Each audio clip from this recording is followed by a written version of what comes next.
I don't know them people. I don't know that lady. I don't know her. How I know she not taking my purse and wearing it down to the gas station to get her a pack of cigarettes? I don't know. There's so much more that I could do for you, yeah. But you just won't let me give you my love, boy.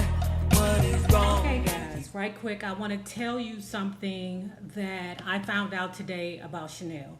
And if you all are luxury bag carriers, then I believe that this is information that you need to know, right? Well, okay, so my favorite bag to carry is a Chanel, right? And this is one of them, right? This is the lambskin, I think it's a classic bag. Now, for you to know the truth about your Chanels is they always line up the diamonds. You see how the diamonds line up? Diamond, diamond, like this matches all the way down, all the way down. Okay, so that's how you know, right? Even in the back, it matches. Even though it's a pocket here, it still matches all the way down. I bought this bag from Saks, right? But this is not the purse that I bought originally. What I bought originally, I'm going to put the picture of the bag or the bag itself in this video, right?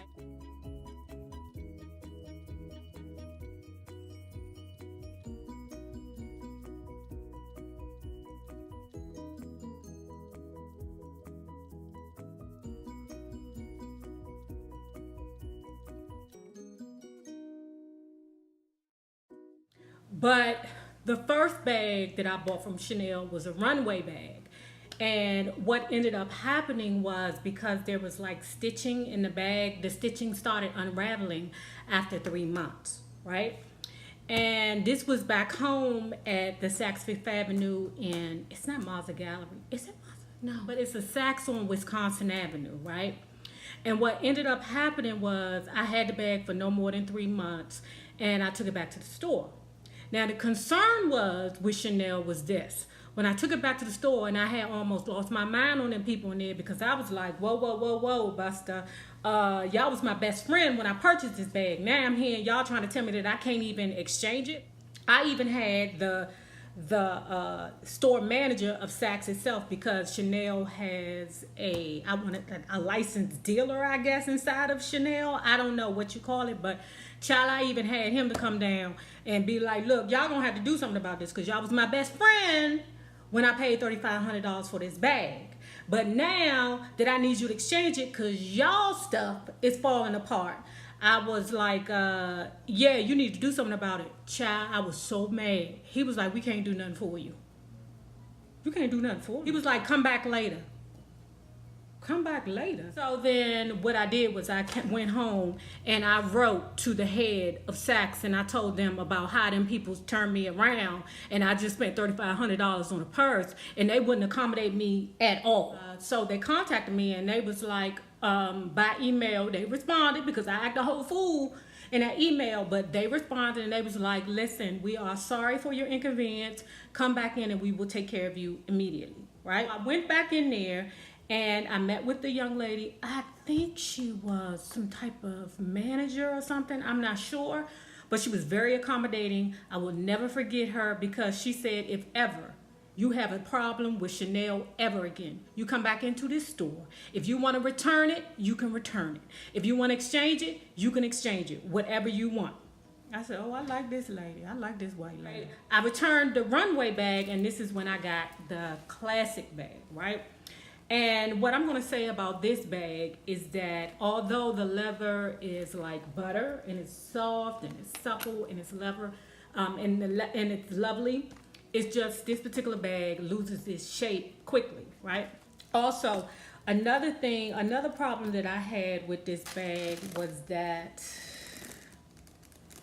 these unraveled. Like, see, I didn't like that, even though I've got it fixed, stitched up and everything, but it didn't unravel. So, you know, nonetheless, that was like my second Chanel. And then I bought a third Chanel.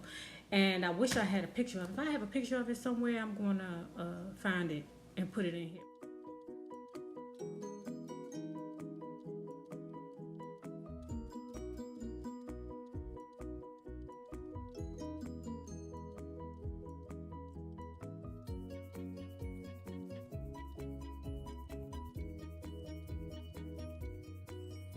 Anyway, it was a different kind of leather where it was almost like pebbled.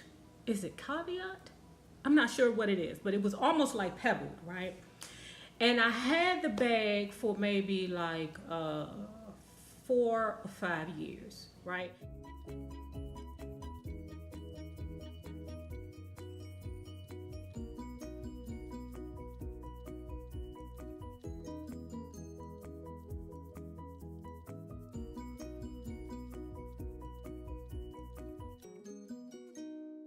Here now in Atlanta, so I said, you know what, let me go ahead and take it back and get it done or refurbished and everything.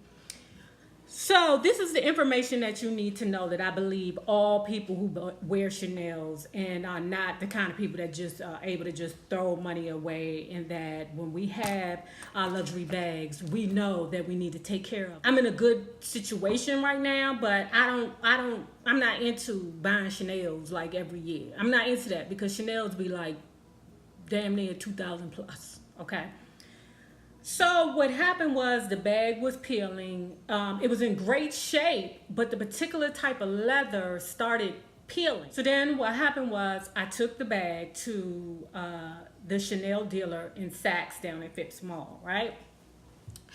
And what happened was they were very kind. You know, they did not have me waiting. I mean, I've always had a good experience in Chanel, but not particularly in that moment when that vice manager or the manager or whatever came downstairs and treated me like anything. I wasn't feeling that mess, but child, they corrected that because I was able to get me a whole new bag. In there, they were very nice, very accommodating. Do you want some water? Blah, blah, blah. I mean, it was no fight at all, you know. I was like, this is what's going on with my bag. And they told me that they had no problem in sending it off to get it fixed. Now, this is the thing that you must know, or you need to know. After 2 years, you only have 2 years on your Chanel. The red bag was probably about 5, 6 years old, something like that, right? But it was still in very good conditions because I don't use my Chanel's as everyday bag. She took my information. She took pictures of the bag all around, inside and out. We discussed my concerns with the bag. She was able to look in at the tag. She didn't need the authenticity card like what I thought she was going to need. And it was like a tag on the inside that I did not know was in there. The shit. I thought it was a tag inside like the little side part that I didn't know, you know, was needed for the. Not inside my classic one. I don't know why I can't find it, but child, I got the authenticity card for that. But anyway, you know, they know their own stuff. Years that, oh, here, you need to fix this, you know, Clarence. You need to fix this because I done paid about a good $2,000-3,000 on this, Clarence. You need to take care of this. After 2 years, there's a fee to get the bag fixed. Now, what she said was to get the bag refinished, like, you know, because it was the red pebbled leather. And she said, you know, that's what they was going to do. They was going to repaint everything, blah, blah, blah, right? She said that was, I think she said the price was $258, if I remember correct. The second option was to get it refurbished. Like I said, the bag was in good, very, very good condition. So I didn't need to get anything done to it. It was just the outside of the bag was peeling a bit. She said, now that cost would be about 5 something, right?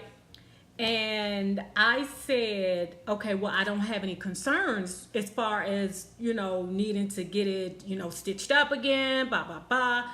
I don't have any concerns with that, so let's just do the refinishing cost, which was $258. Now, when I get around to turning this bag in, I know I'm going to have to get this refurbished because the leather is so soft that it started to lose its shape, like right here, you know. But part of it is because I didn't take care of it the way that I should have, you know. It's still pretty good condition, but I could have took care of it better. Whatever procedure Is that the right word? I mean, yeah, because you're fixing it up. Whatever process or procedure that I would choose to do, it did not require a down payment because they had to get the bag and look at the bag to see if it was anything they could even do with the bag to either refinish it or refurbish it. The bag that I had is going to be, I'm sure that it's going to be fixable or refinishable, whatever they call it. And then they said they was going to contact me to let me know whether or not the dealer or the Chanel fixer man was going to be able to take care of the purse. And like I said, there's nothing about the purse that would say that they couldn't take care of it, right?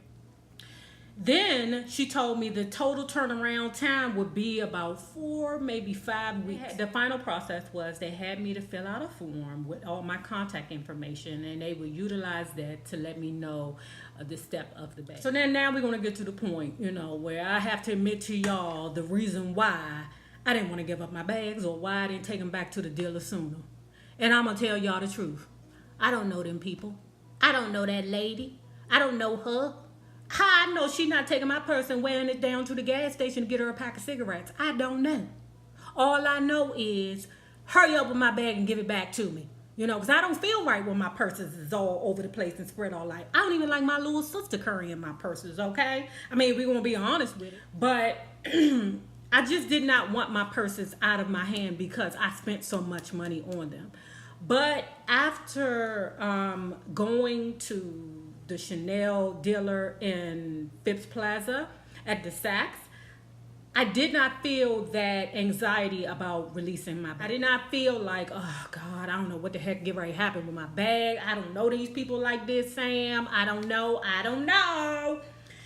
But it wasn't, that anxiety wasn't there. I think because they made me feel so comfortable about the procedure and it wasn't anything where I got any pushback, it wasn't a problem. Now, a little side note, half of y'all people mad at Gucci right now. Let me tell you something. When we walked past the Gucci store, it was full of black people. So sometimes, people be mad for a minute and then they be mad. They not mad no more. Once we left the Chanel store, we went to Valentino because my wife wanted a pair of designer sneakers, the kind that got the thick heel in them. I'm gonna put a picture of them in this video.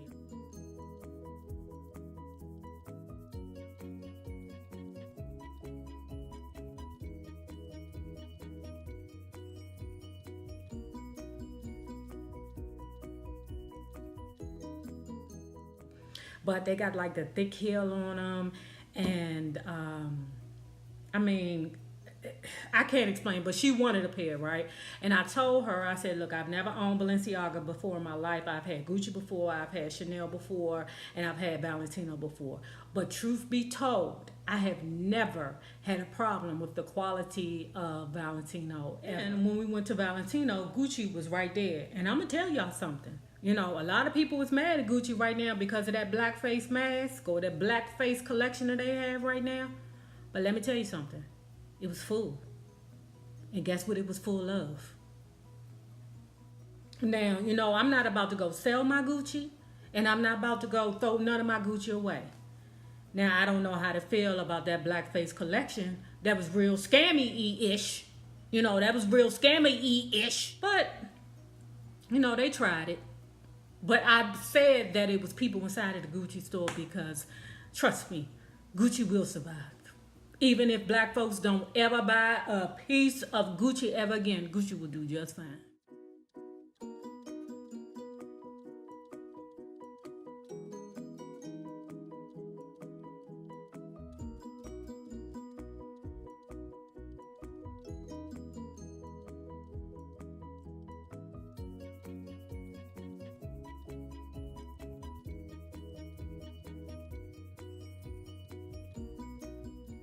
Now, remember this, the same people you meet on the way up will always be the same people you meet on the way down. Naysayers, my patron loves.